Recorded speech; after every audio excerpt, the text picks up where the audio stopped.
সামনেগড় থেকে শ্যামনগর। বর্তমান Annapurna cotton mill সংলগ্ন অঞ্চলে বর্ধমান মহারাজার গড় ছিল, সেই থেকে এই নাম। আবার কবি বিপ্রদাস পিপলাইয়ের মনসামঙ্গল বলছে, প্রায় 500 বছরেরও আগে মুলাজোড় ছিল একটি বর্ধিষ্ণু অঞ্চল। চাঁদ সদাগরের বাণিজ্য তরী ভাগলপুর থেকে সাগর পথে যাত্রাকালে ফুলিয়া, গুপ্তিপাড়া, ত্রিবেণী, সপ্তগ্রাম পার করে তরী অতিক্রম করছে ভাটপাড়া, মুলাজোড়, গারুলিয়া প্রভৃতি অঞ্চল।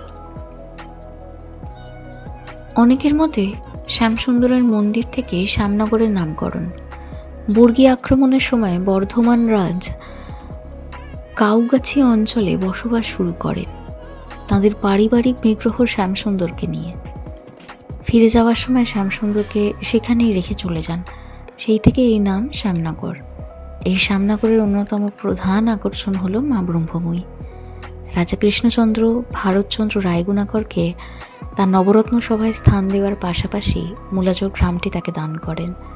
তবে মন্দির প্রতিষ্ঠার ঘটনা কিছু অন্যই।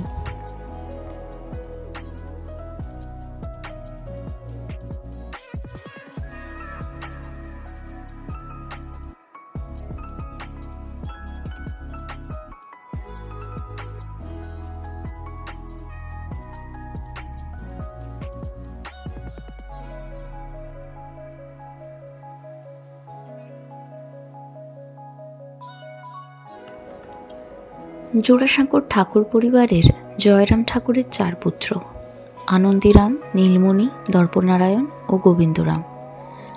প্রিন্স দ্বারকনাথ ঠাকুর হলেন আনন্দীরামের উত্তরসূরি। দর্পনারায়ণের পুত্র গোপীমোহন ঠাকুর। গোপীমোহনের 2 পুত্র প্রসন্নকুমার ও হরকুমার এবং একটি মাত্র কন্যা ব্রহ্মময়ী।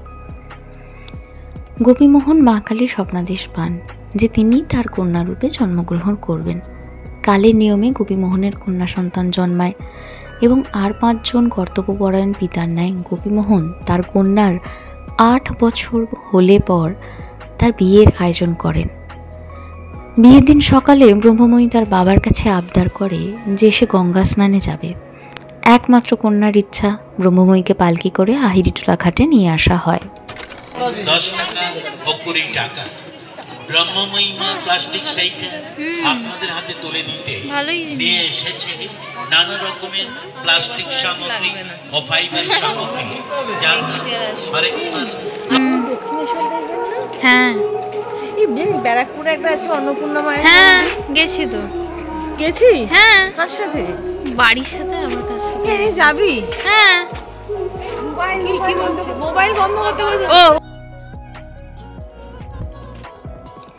পালকি গঙ্গায় ডুবিয়ে উঠিয়ে আনার পর দেখা যায় ব্রহ্মময়ী সেখানে নেই। গোপীমোহন শোকে ভেঙে পড়েন। একদিন রাত্রে শোকস্তব্ধ গোপীমোহনকে মা আবার স্বপ্নে দেখা দিয়ে বলেন, মেয়ে যদি নিজের থেকে দূরেই করে দেবেন, তবে কেন তিনি স্বয়ং মাকে নিজের কন্যারূপে প্রার্থনা করেছিলেন। গঙ্গা তীরবর্তী মুলাজোড় গ্রামে তার কন্যার দেহ তিনি যে স্থানে পাবেন সেই স্থানেই যেন মন্দির প্রতিষ্ঠা করেন।